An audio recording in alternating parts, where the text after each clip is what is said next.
On the morning of September 14, 1944, a young American soldier named Thomas Edward Carter lay motionless in a shallow depression along the hedgerow country of northern France.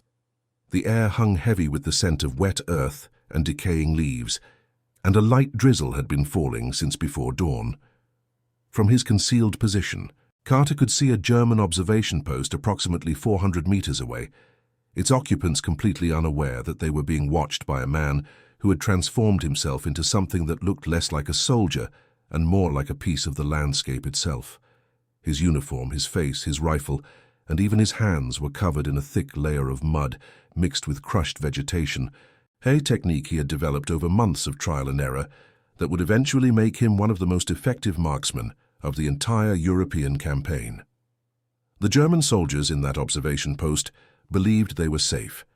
They believed the Americans were still regrouping after the costly fighting in the Bocage country, and they believed that their elevated position gave them a commanding view of any approaching threat. They were wrong on all counts, and within the next 3 hours their position would fall silent without a single alarm being raised. Before we dive into this story, make sure to subscribe to the channel and tell me in the comments where you're watching from. It really helps support the channel. What unfolded over the following weeks would transform Thomas Carter from an ordinary rifleman into a legendary figure whose unconventional methods would influence American military doctrine for decades to come. His story is not simply about marksmanship, though his abilities with a rifle were extraordinary.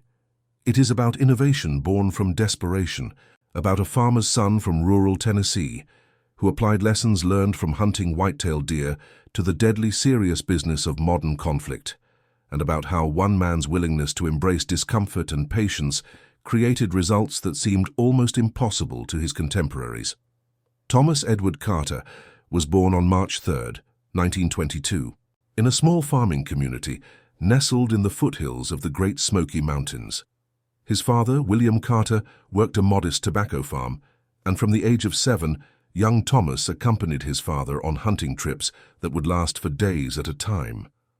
The Carters were not wealthy, and the deer, wild turkey, and small game they brought home represented an essential supplement to their diet. By the time Thomas was 12, he had developed a reputation among local hunters as someone with an almost supernatural ability to remain undetected in the forest. His childhood friend, Robert James Morrison, later recalled in a 1972 interview with a military historian that Thomas had an unusual approach to hunting from a very young age. Morrison said that most boys their age would get impatient after an hour or two of sitting still, but Thomas could lie in the same position for an entire day without complaint.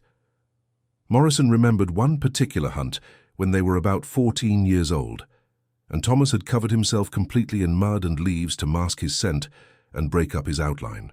Morrison had walked within 3 feet of Thomas without seeing him, and he only revealed himself when he started laughing at his friend's confusion. This early experimentation with natural camouflage would prove invaluable years later, but in 1941, when the United States entered the global conflict following the events at Pearl Harbor, Thomas Carter was simply another young man answering his country's call. He enlisted in January of 1942, just 3 weeks after his 19th birthday, and was initially assigned to a standard infantry unit. His performance during basic training at Fort Benning, Georgia, immediately caught the attention of his instructors, particularly during rifle qualification exercises. Sergeant Major Harold Vincent Patterson, who supervised marksmanship training at Fort Benning during that period, wrote in his personal diary about a young private from Tennessee who seemed to treat the rifle range as if it were his natural habitat. Patterson noted that most recruits approached their weapons with a mixture of nervousness and overconfidence. But Carter handled his rifle with the casual familiarity of a man picking up a tool he had used every day of his life. During his qualification shoot, Carter achieved a score of 247 out of a possible 250 points, one of the highest scores Patterson had recorded in his 17 years as an instructor. Despite his exceptional marksmanship, Carter spent the first 2 years of his military service in relatively routine assignments. He was deployed to North Africa in late 1942 as part of Operation Torch, but his unit saw limited action. It was not until the preparations for the invasion of France in 1944 that Carter's unique talents would find their proper application. In the spring of 1944, Carter was transferred to a specialized reconnaissance unit attached to the 29th Infantry Division. His new commanding officer, Captain Benjamin Franklin Rhodes, was a former competitive shooter who recognized immediately that Carter possessed abilities that went far beyond standard infantry training. Rhodes had been tasked with identifying personnel who could serve in advanced positions, gathering intelligence, and neutralizing high-value targets ahead of the main advance. Captain Rhodes later wrote extensively about his first meeting with Sergeant Carter, which took place in a converted barn near Portsmouth, England, in late April of 1944. Rhodes described how Carter had arrived for the interview covered in what appeared to be dried mud, and when questioned about his appearance, Carter had simply explained that he had been practicing. When Rhodes asked what exactly he had been practicing, Carter led him to a field behind the barn and pointed to a shallow depression about 50 meters away. Rhodes could see nothing unusual until Carter whistled softly, and a figure rose from the earth that Rhodes would have sworn was not there moments before. Carter explained his technique in his characteristically understated manner. He told Rhodes that back home, the deer could smell a man from hundreds of yards away if the wind was right, and they could spot movement that would escape most human eyes. The only way to get close to a mature buck was to become part of the landscape, to smell like the earth, to look like the earth, and to move so slowly that even the most alert animal would perceive nothing threatening. Carter said he figured it would work the same way with men, maybe even better, since men tended to look for what they expected to see rather than what was actually there. Rhodes was immediately convinced of Carter's potential value, and over the following weeks, he worked with Carter to refine his techniques for the specific conditions they would encounter in France. The hedgerow country of Normandy, known locally as the Bocage, presented unique challenges and opportunities. The ancient field boundaries, some dating back centuries, consisted of dense earthen mounds topped with thick vegetation, creating a maze-like landscape that heavily favored defenders. For a patient man willing to embrace discomfort, however, these same hedgerows provided nearly unlimited concealment. Carter spent hours studying reconnaissance photographs and interviewing soldiers who had trained in similar terrain. He experimented with different mixtures of mud and vegetation, eventually settling on a formula that combined local soil with crushed leaves and grass, bound together with water and a small amount of animal fat that helped the mixture adhere to fabric and skin while remaining pliable.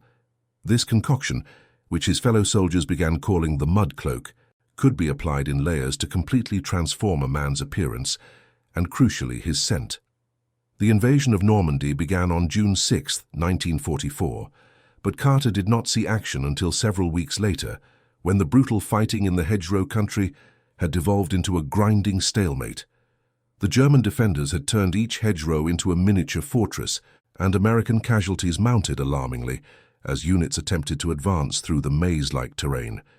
It was during this period that Captain Rhodes received permission to deploy Carter in an independent role, operating ahead of the main lines to identify and neutralize observation posts that were calling in accurate fire on American positions. Carter's first independent mission took place on July 18, 1944, near the town of Saint-Lô. Intelligence had identified a German observation post that had been directing devastating fire on American supply convoys, attempting to use a critical road junction. 2 previous attempts to neutralize the position had failed, resulting in the loss of 7 men. Rhodes briefed Carter on the situation and asked if he thought he could succeed where the previous efforts had not. Carter's response, according to Rhodes, was characteristically modest. He said he reckoned he could try, but he would need to do it his own way, and that might take some time. When Rhodes asked how much time, Carter replied that it might take a day or 2, maybe more. Rhodes later admitted that he had expected Carter to move that night and complete the mission by morning, and he was initially skeptical of such a lengthy timeline. Carter departed that evening, carrying only his rifle, a canteen, a small amount of concentrated rations, and a canvas bag containing the components of his mud cloak mixture. He would not return for nearly 3 days. What happened during those 3 days was reconstructed later from Carter's own brief account and from German records captured after the conclusion of hostilities. Carter had approached the general area of the observation post on the first night, moving less than 200 meters in 6 hours. When dawn approached, he selected a slight depression near a damaged stone wall and applied his mud cloak, transforming himself into an indistinct lump of earth that would have been virtually invisible even to someone standing directly over him. He remained in that position throughout the entire first day, observing the German position and the routines of its occupants. He counted 5 men rotating through the observation post in shifts, noted their movement patterns, identified their supply routes, and most importantly, located 2 additional concealed positions that had not been detected by American intelligence. These secondary positions were what had defeated the previous attempts, as soldiers approaching the main post had been spotted by observers in these hidden locations. On the second night, Carter moved again, this time repositioning to a location that gave him clear sight lines to all 3 positions while remaining completely concealed from each of them. This movement covered less than 150 meters and took him nearly 4 hours, as he refused to make any motion that might catch the eye of an alert observer. The second day was spent in patient waiting. Carter remained motionless as German soldiers passed within 20 meters of his position on 3 separate occasions, never once suspecting that they were being watched. He later described this experience to a military historian in 1968, saying that the key was to let go of the idea that you were a person hiding and instead believe completely that you were simply part of the ground. He said the mind is a powerful thing, and if you truly believe you belong somewhere, others tend to accept that belief without question. On the morning of the third day, Carter began his work. His first target was the most distant of the secondary observation posts, located approximately 320 meters from his position. The sound of his shot was muffled by the intervening hedgerows and was easily mistaken for distant conflict, a constant backdrop in that sector. The observer in that post was neutralized without raising any alarm. Carter then waited nearly 2 hours before taking his second shot, this time targeting the second hidden position at a range of 280 meters. Again, there was no alarm, as the sound did not register as unusual among the constant noises of the ongoing operations elsewhere. The main observation post fell silent 40 minutes later. By the time German commanders realized they had lost contact with all 3 positions, Carter had already begun his slow withdrawal, moving no more than a few dozen meters per hour through the hedgerows until he reached American lines the following morning. The results of this first mission were remarkable, not simply because Carter had succeeded where others had failed, but because of the method he had employed. He had spent nearly 70 hours in enemy-controlled territory, much of that time lying completely motionless within sight of enemy soldiers, and he had accomplished his objective without ever being detected. The 3 positions he neutralized had been responsible for directing fire that had resulted in significant American casualties over the preceding weeks, and their elimination allowed the critical road junction to be used safely for the first time in a month. Captain Rhodes immediately recognized that Carter's techniques could be systematized and taught to other soldiers. He assigned a young lieutenant named George William Harrison to document Carter's methods in detail, creating a training manual that would eventually be distributed throughout the American forces in the European theater. Harrison spent several weeks interviewing Carter and observing him practice his techniques, producing a comprehensive document that covered everything from the preparation of the mud cloak mixture to the psychological discipline required to remain motionless for extended periods. The training manual, officially titled Field Camouflage and Observation Techniques, but commonly referred to as the Carter Method, emphasized several key principles that departed significantly from standard military doctrine. First, it stressed that effective concealment was as much psychological as physical. Carter believed that most soldiers were detected not because their camouflage failed, but because they moved at the wrong moment or in the wrong way. He taught that the human eye was drawn to movement and to patterns that did not fit the natural environment, and that eliminating these tells was more important than any amount of paint or netting. Second, the manual emphasized patience as the primary tactical virtue. Carter's approach required a willingness to sacrifice hours or even days in exchange for a single moment of effectiveness. This ran counter to the aggressive, mobile doctrine that characterized American military thinking, but Carter argued convincingly that there were situations where slow and certain produced better results than fast and risky. Third, the manual detailed the specific techniques for creating and applying the mud cloak. Carter had discovered through experimentation that different soil types required different preparation methods, and that the effectiveness of the camouflage depended on matching the specific terrain where it would be used.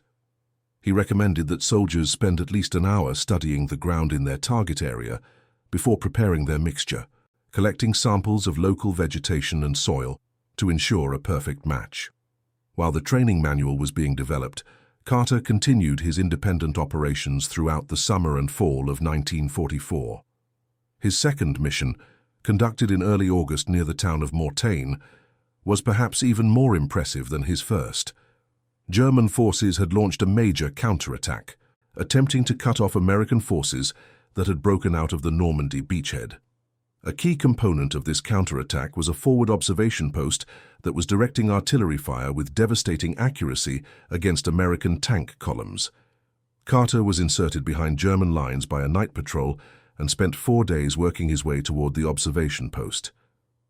During this approach, he encountered a complication that would have forced most soldiers to abort the mission. A German infantry company had established a temporary bivouac directly in his planned route, with soldiers spread across an area that made circumvention extremely difficult. Rather than withdraw or attempt a risky detour, Carter made a decision that exemplified his unconventional thinking. He found a shallow drainage ditch that ran through the edge of the German encampment and, over the course of 2 nights, slowly worked his way through it, passing within arm's length of sleeping German soldiers. He later described this experience as the longest 100 meters of his life, explaining that he could hear the men breathing and talking in their sleep, and at one point, a soldier had actually stepped on his hand while walking to relieve himself. Carter had remained absolutely motionless, and the soldier, thinking he had stepped on a root or stone, had moved on without investigation. After clearing the bivouac, Carter reached a position overlooking the observation post and, over the following day, systematically neutralized its occupants. The German counterattack at Mortain failed for many reasons, but the elimination of this forward observation post was credited by American commanders with significantly reducing the effectiveness of German artillery during the critical early hours of the operation. By September of 1944, Carter had established a reputation that extended far beyond his immediate unit. Stories of the Mudman or the Ghost, as German soldiers had begun calling their unseen tormentor, circulated through both American and German forces. Some of these stories were exaggerated, but the truth was impressive enough. Carter had been credited with neutralizing over 40 individual targets since July, and he had done so without ever being detected or requiring extraction under fire. It was during this period that Carter developed what would become his most famous technique, the progressive approach. Observing that German defenses had become more alert to the possibility of concealed observers, Carter devised a method of approaching his targets over multiple days, moving only a few meters at a time and allowing the enemy to become accustomed to the apparent landscape before making any further progress. The progressive approach was demonstrated most dramatically during a mission in late September near the Siegfried Line. Carter was tasked with locating and neutralizing a particularly effective German marksman who had been responsible for significant American casualties over the preceding weeks. The German soldier operated from somewhere within a fortified zone that bristled with observation posts and overlapping fields of fire, and 3 American soldiers had already been lost attempting to locate him. Carter spent 6 days on this mission, the longest of his career. For the first 3 days, he did not advance at all, instead remaining in a concealed position outside the German perimeter while meticulously studying the defensive patterns. He identified the location of every observation post, memorized the timing of guard rotations, and mapped the blind spots created by terrain features and fortification placement. On the 4th day, Carter began his approach, moving during the brief periods when the overlapping observation posts could not see his route.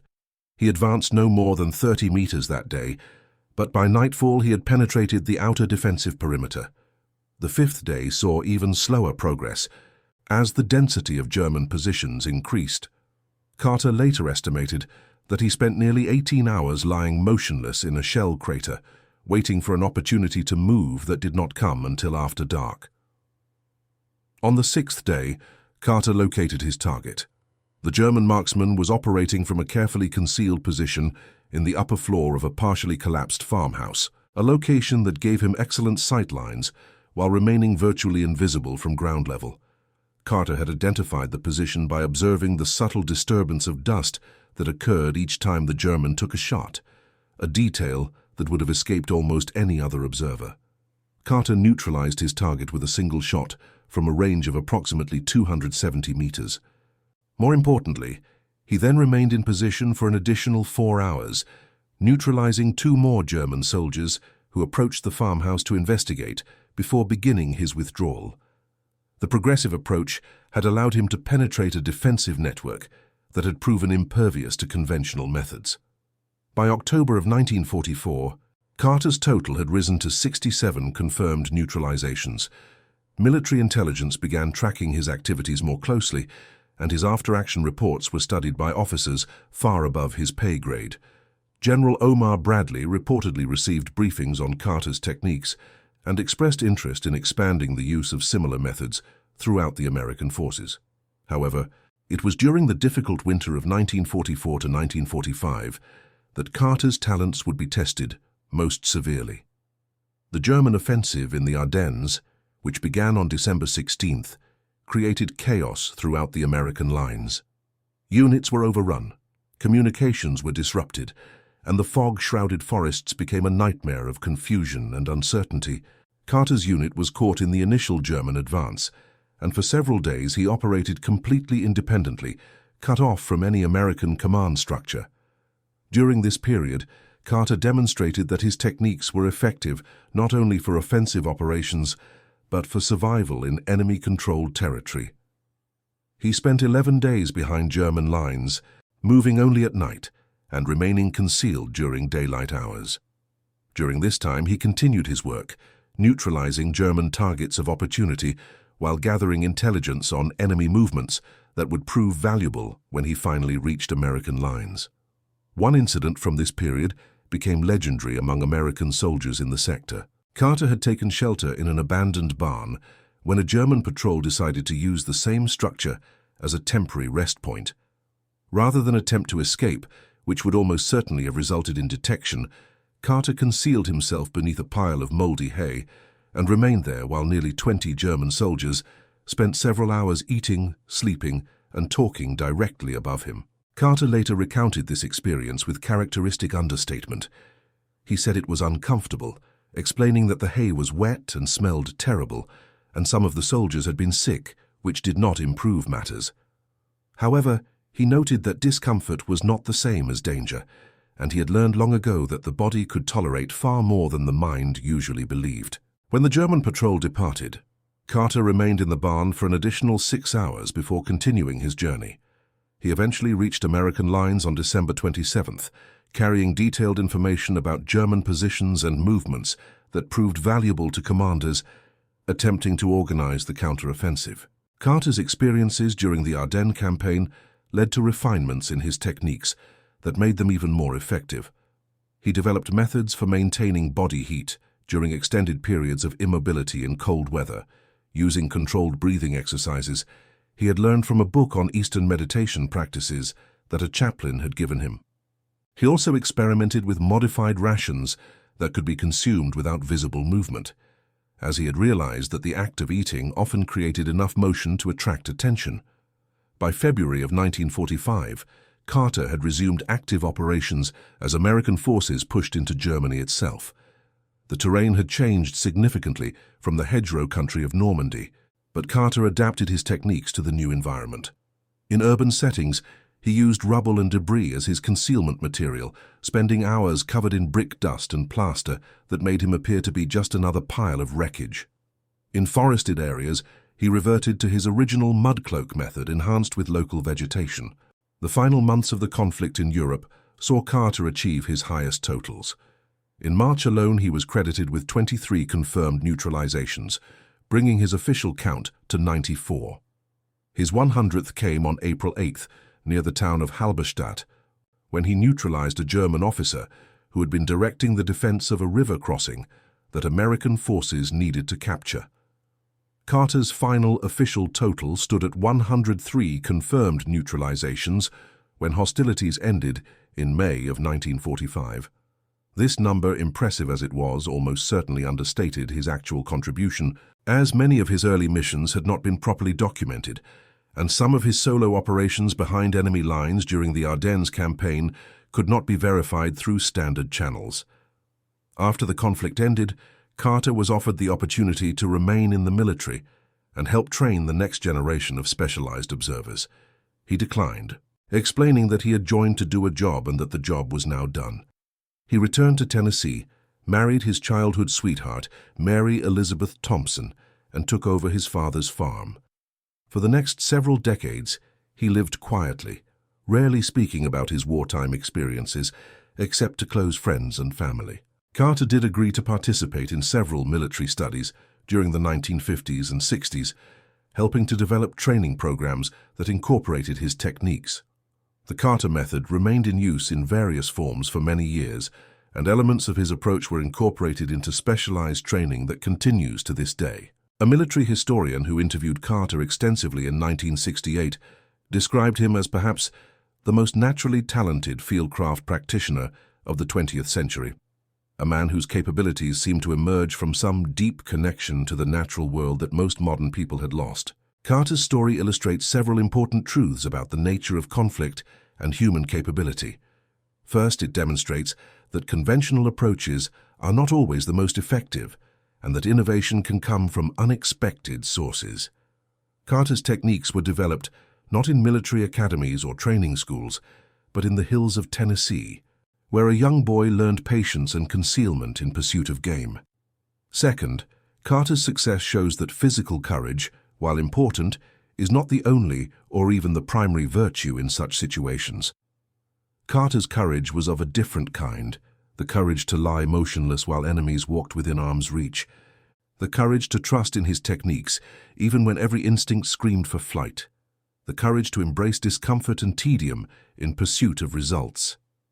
This quieter form of bravery is often overlooked in accounts of conflict, which tend to emphasize dramatic action over patient ability. Third, Carter's story reminds us that even in the mechanized conflicts of the modern era, individual capabilities can make a significant difference. Carter operated with minimal equipment and support, relying primarily on talents he had developed himself. In an age of massive industrial production and overwhelming firepower, he demonstrated that human judgment, patience, and fieldcraft remained valuable assets. Carter lived until 1997, passing away peacefully at the age of 75. His funeral was attended by several former military colleagues, including Captain Rhodes, who had first recognized his potential more than 50 years earlier.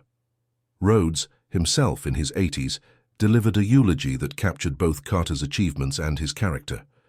Rhodes said that Thomas Carter was the finest soldier he ever knew, not because he was fearless or aggressive, but because he understood something that most people never grasp, that the greatest challenges are often overcome by the person willing to wait the longest, to endure the most discomfort, and to trust completely in their own preparation. Rhodes said that Carter once told him that hunting taught him that nature rewards patience and punishes impatience, and that this simple truth guided everything he did. The mud cloak technique that Carter developed has evolved significantly since his time, incorporating modern materials and methods that he could never have imagined. However, the fundamental principles remain unchanged. Become part of the environment, eliminate all movement that might attract attention, and trust that thorough preparation will create opportunities that reckless action never could. In military training facilities around the world, instructors still reference the Carter method when teaching concealment and observation techniques. Most of the young soldiers who learn these techniques have never heard the name Thomas Edward Carter, but they inherit a tradition that he helped create, a tradition that values patience, preparation, and the understanding that sometimes the most effective action looks, to the untrained eye, like no action at all. The landscape of northern France, where Carter first demonstrated his techniques, has long since healed from the scars of conflict. The hedgerows that provided his concealment still divide the fields, though they are maintained now by farmers rather than used as defensive positions. Visitors to the region can walk the same ground where Carter once spent days lying motionless, though they would find it almost impossible to locate the exact positions where he conducted his patient vigil. Perhaps that is fitting. Carter's greatest talent was his ability to leave no trace, to pass through the world without disturbing it, to be present without being perceived. Even now, decades after his passing, this ability to vanish into the landscape remains his most remarkable legacy, a reminder that sometimes the most powerful presence is the one that cannot be seen. And that concludes our story. If you made it this far, please share your thoughts in the comments. What part of this historical account surprised you most? Don't forget to subscribe for more untold stories from World War II and check out the video on screen for another incredible tale from history. Until next time.